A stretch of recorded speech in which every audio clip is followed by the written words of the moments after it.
Hi guys, welcome to the unboxing and full review of this WISELAZER projector with native 1080p Ultra HD resolution, supports even 4K resolution and 5G wireless. It says wireless outdoor portable projector compatible with TV, box, phone, PC, laptop and so on. There's a lot of good reviews on Amazon and it's listed currently for $279. The brightness, by the way, is 7500 lumen, which is definitely very bright. It comes with a lot of functions. It's definitely a premium projector. I've been reviewing a lot of cheap projectors or cheaper projectors in the past, so this is definitely something completely different, something upscale, premium. So let's find out if we really get some premium functions and premium quality. So here's what we get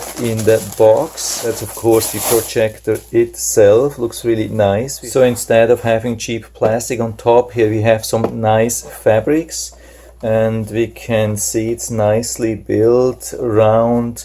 We have just one button here as far as I know, that's the on off. Everything else we have to do with the remote control, so you have to make sure that you don't lose the thing. Here we have all the ports which are needed to play directly from USB or connect it with HDMI, let's say to a laptop or so. And we have the power and we have, I think that's the audio out and the infrared receiver. I don't see any infrared receiver at the front. Maybe that's something we'll find out how this works. And underneath we have these 4 solid soft rubber feet, which makes sure that you don't scratch any sensitive surface, and it supports 100 to 240 volts, which is really good. And we have this standard tripod mount here. Then we have the remote control. We need to add 2 AAA batteries because of some safety reason. It doesn't come with the battery, but usually it shouldn't be a problem.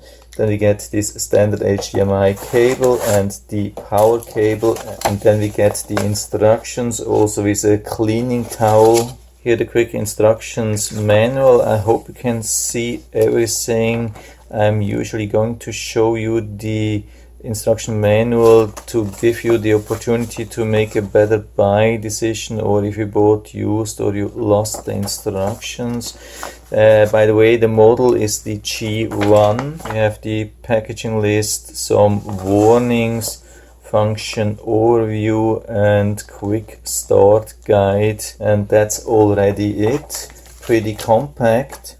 So as far as I've been able to see, there is no website and no support like email mentioned here in the instructions. By the way, what's really important here is the projection distance and size. You have to follow these things. This is something which you cannot change. I mean, you can make the picture smaller, but you cannot make it larger. If you need a larger image, you have to increase the distance to the projector screen. Then 2 important things from the front. Here we have really an infrared receiver, which is a good thing that we have it also in the front, and that's the ejection button for this stand here, so we can tilt this thing, and it only works when we have it in this position. We press it and you can see it comes down, and we can adjust when we push it in and push it up. Then we can adjust the height of this thing here. So it looks like it's pretty stable. Okay, so I'm ready to show you a couple of things with this projector in real life. You can see I have it here. It's just about 2 feet away, so you will be able to hear the sound or the noise from the projector. I mean, it's not a super silent one, it's not a very loud one, it's a little bit on the more silent side. But of course it's not possible to avoid any kind of fan noise with such a projector. So we turn it on with the remote control. You can see that here. I mean, I'm not in a very dark room here. I have just not activated the lights here. So I go a little bit closer, maybe you get a little bit a better picture. So I would say the image quality is really good. You can adjust this here in the front. I can show you that. Here in the front you can adjust that to get a sharper image. I think I'm on a pretty good level here. Unfortunately, again, the camera is definitely not perfect. It's just a smartphone camera which I'm using to record. But what we can see that everything is very sharp from left to right, from top to bottom.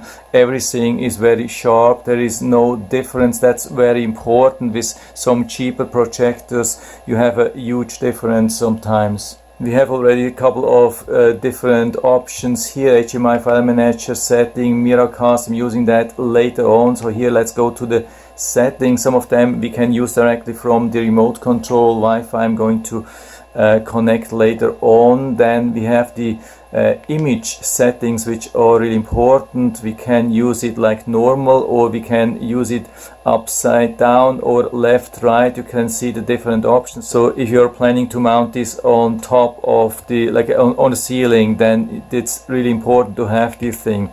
Then let's go first to the digital zoom. If you're planning for the digital zoom, yeah, use this first. Don't go to the Keystone first. Use the digital zoom first.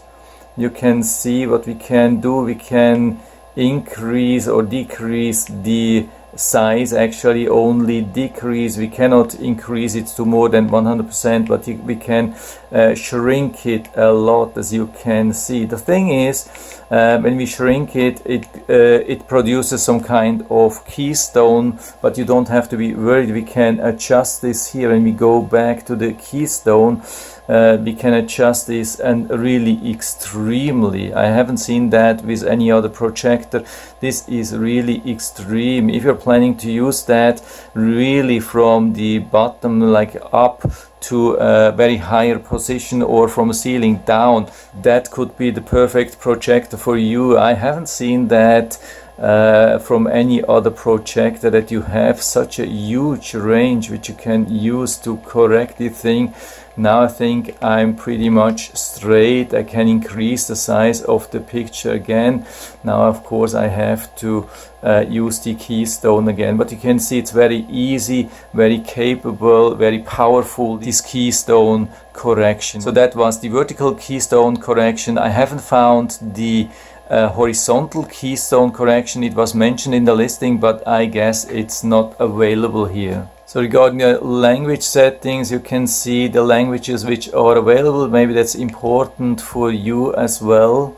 Then some about system version, if you're interested into that. Other settings, power on options, system update. You can do a local update or restore factory setting, or do an online update after you have been connecting to the Wi-Fi. So I'm turning this on and add a Wi-Fi here. So the good thing is we can just select this.